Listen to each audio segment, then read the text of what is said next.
इस कहानी की शुरुआत एक काली अंधेरी रात से होती है और यहाँ एक आदमी पिट रहा था। वो कहता है, मैं मरने वाला हूँ। और उसकी पिटाई करने वाले लोग कहते हैं, 2 साल में तुमने काफी इम्प्रूवमेंट्स की हैं, तुम अब बहुत ताकतवर हो चुके हो। और ये द मोस्ट पावरफुल पार्टी होती है और इतने खतरनाक तरीके से इस आदमी की ट्रेनिंग हो रही है। और यही है हमारा मेन कैरेक्टर ग्लैडिएटर रिक।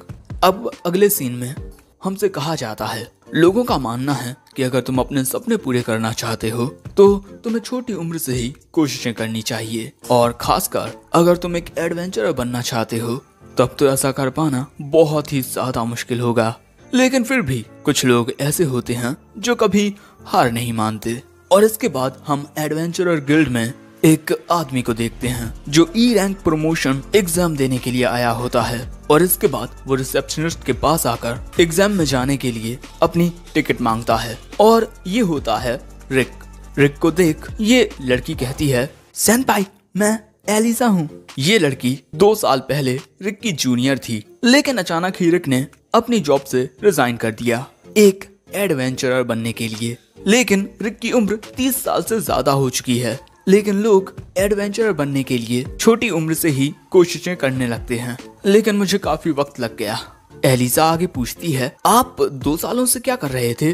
रिक बताता है, मैं पहाड़ों में अपने सीनियर्स के साथ ट्रेनिंग कर रहा था। लेकिन तभी एक शराबी एलिसा के पास आकर कहता है, क्या मेरे साथ घूमने चलोगी?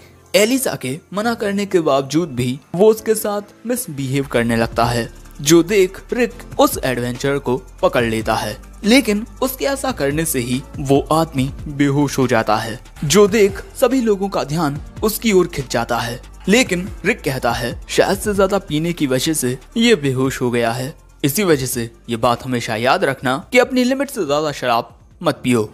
और इसके बाद एलिसा रिक को उसकी टिकट दे देती है।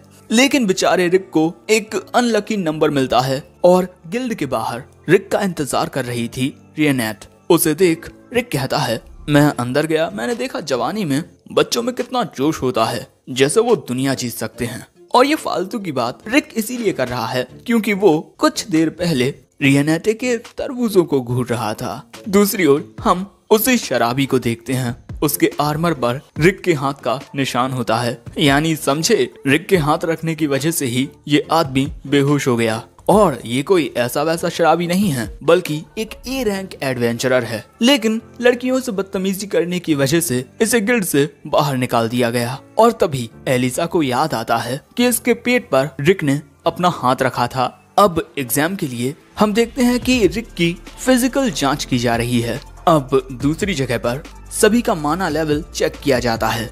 किसी का D+ होता है तो किसी का D-। लेकिन रिक की बारी आने पर पता चलता है कि उसका लेवल F- है, द लोएस्ट। जो देख लोग उसका मजाक उड़ाने लगते हैं और रिक वहां से चला जाता है। लेकिन अगले ही पल में वो क्रिस्टल बॉल टूट जाती है। अब इसके बाद इन सभी की अटैक पावर को चेक किया जाने वाला है, जिसमें इन्हें अपनी पूरी ताकत के साथ इस क्रिस्टल पर हमला करना है। और ये क्रिस्टल किसी भी तरह के अटैक को एब्जॉर्ब कर सकता है।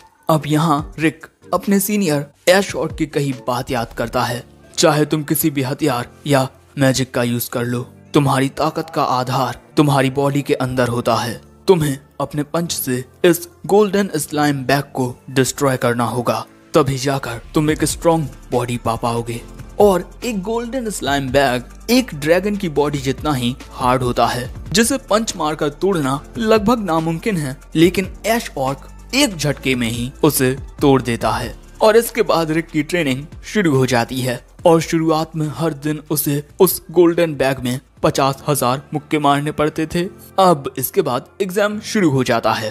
पहले बारी आती है एक लड़के की, जिसे अपनी ताकत पर कुछ ज्यादा ही भरोसा होता है, क्योंकि ये डायरम्यूट फैमिली का सेकंड सन है। और भले ही इसकी उम्र 11 साल हो, लेकिन इसकी magic power C rank adventurer जितनी है। और इसके बाद ये लड़का अपनी मैजिक पावर का यूज करता है, flame of hell, I someone you. लेकिन असल में उसका ये हमला बहुत ही कमजोर होता है, जिससे कुछ नहीं होता। लेकिन ये अभी भी फुल एटीट्यूड में होता है।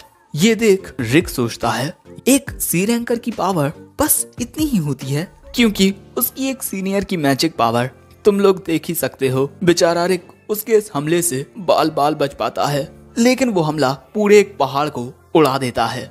अब इसके कुछ देर बाद बारी आती है रिक की, लेकिन तभी एग्जामिनर रिक को रोक कर कहता है, तुम्हारी उम्र 30 साल से ज्यादा है ना? तुम्हारे अंदर कोई काबिलियत नहीं है। तुम्हारे पिछले रिजल्ट्स भी बहुत वाहियात रहे हैं, इसीलिए तुम्हें अभी हार मान लेनी चाहिए। लेकिन ये बात सुन रिक अपनी ट्रेनिंग को याद करता है, जहाँ काफी ज्यादा थक जाने के बाद भी, हाथों से खून बहने के बाद भी वो अपनी ट्रेनिंग के लिए खड़ा होता है। वो हार नहीं मानता और अब रिक इस क्रिस्टल में एक पंच मारता है, जिससे उसके टुकड़े टुकड़े हो जाते हैं और ये देख सभी लोगों के होश उड़ जाते हैं। रिक की ये बेमिसाल ताकत देख ये लड़का सोचता है, ये तो बहुत ज्यादा ताकतवर है, लेकिन मेरी स्पेशलिटी डिफेंस मैजिक है, यानी अगले डिफेंसिव एग्जाम में मैं इसे दिखा सकता हूँ कि बॉस कौन है। लेकिन अगले एग्जाम में हम देखते हैं कि एक पावरफुल अटैक खाने के बाद भी रिक को खरोश तक नहीं आती, जो देख फिर से सबके होश उड़ जाते हैं। इसीलिए एग्जामिनर डिसाइड करता है कि वो रिक पर अब 5th लेवल के मैजिक का यूज करेगा। इसीलिए वो रिक से कहता है कि तुम्हें अपनी डिफेंसिव पावर को एक लेवल और बढ़ा लेना चाहिए। लेकिन तभी वो ये जानकर हैरान हो जाता है कि रिक डिफेंसिव और ऑफेंसिव मैजिक के लेवल 1 का यूज कर रहा है। सो अब वो एग्जामिनर अपने 5th लेवल के मैजिक स्पेल से रिक पर हमला करता है, जिससे एक बहुत ही बड़ा धमाका होता है और इस धमाके की गूंज रॉयल नाइट्स के 1st रैंक नाइट तक जाती है और इसीलिए वो उस जगह पर आता है जानने के लिए कि आखिर यहाँ पर क्या हुआ है। सो अब एक लड़की उसे सब कुछ बताती है। एक F रैंकर ने ग्रीन स्लाइम बैग को तोड़ दिया और साथ ही 1st लेवल के मैजिक से 5th लेवल के मैजिक का आसानी से सामना भी कर लिया। और यहाँ सिल्वेस्टर ये जानकर हैरान हो जाता है कि रिक की उम्र 32 साल है और वो 14 सालों तक रिसेप्शनिस्ट का काम भी कर चुका है। अब एग्जाम का फर्स्ट राउंड खत्म होने के बाद हम देखते हैं कि रिक रियनेट के साथ बैठा हुआ है और यहाँ रिक को खुद पर पूरा यकीन होता है कि वो अपने रिटन टेस्ट में 100 स्कोर करेगा। लेकिन प्रैक्टिकल एग्जाम को लेकर वो अभी भी परेशान होता है, क्योंकि उसकी माना रैंक F- है। और तभी उसके पास डायरम्यूट फैमिली का सेकंड सन फ्रीड डायरम्यूट आता है। उसे देख रिक पूछता है, क्या तुम खो गए हो बच्चे?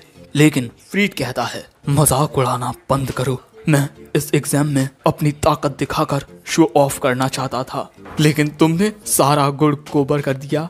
और फ्रीड यहाँ रोने लगता है और तभी यहाँ एंट्री लेती है फ्रीड की बड़ी बहन। मेरा नाम एंजेलिका है, फर्स्ट डॉटर ऑफ डायरम्यूट फैमिली। फ्रीड उससे कहता है, ये बुढ़ा मुझे परेशान कर रहा है।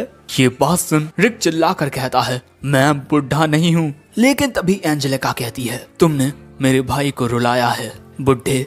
और इसके बाद वो रिक की ओर अपना दस्ताना फेंक उसे एक लड़ाई के लिए चैलेंज कर देती है। रिक उसका दस्ताना उठाकर कहता है, तुम्हें इस तरीके से अपने कपड़े गंदे नहीं करने चाहिए। तुम क्या जानो कपड़े धोना कितना मुश्किल होता है।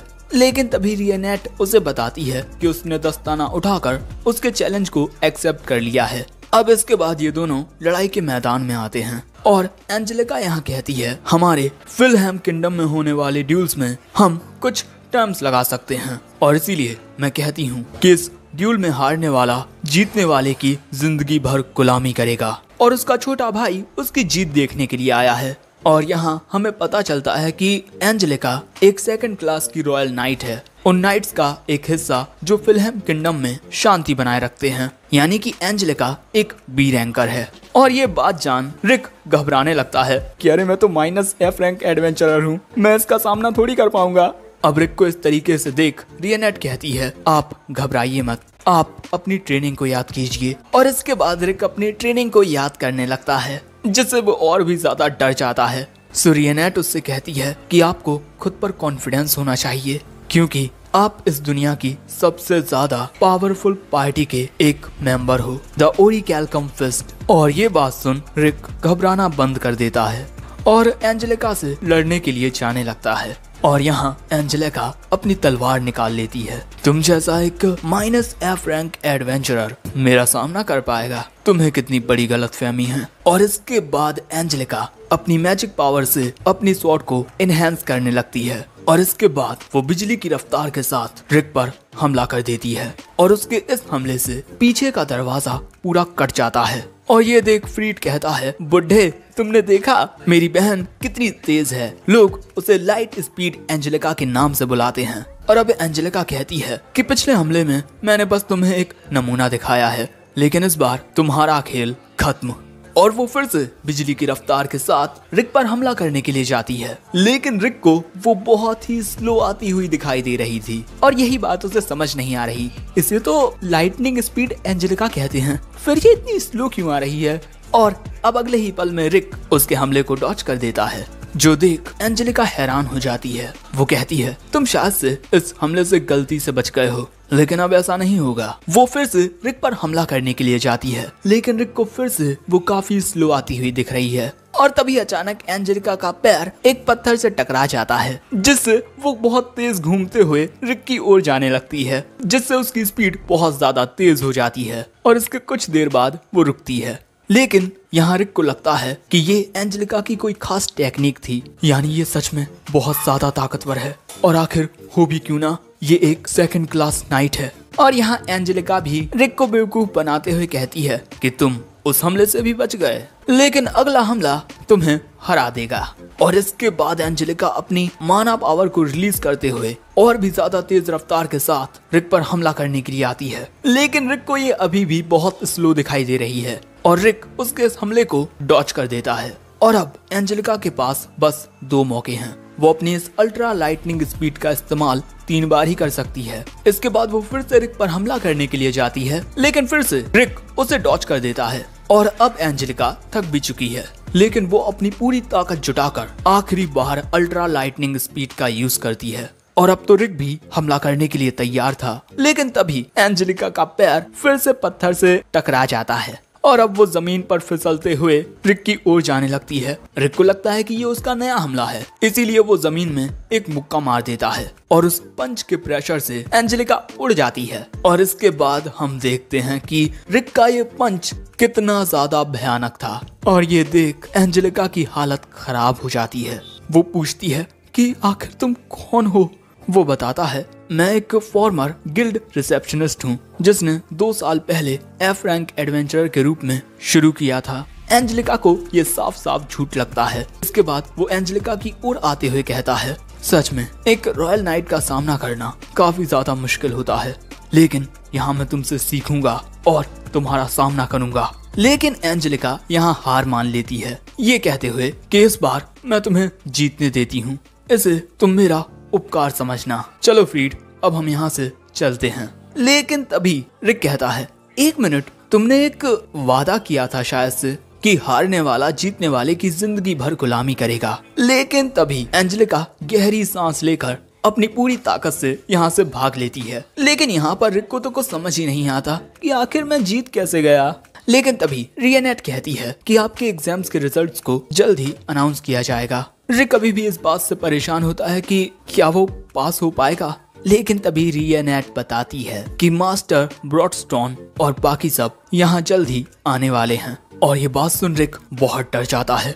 आखिर क्यों?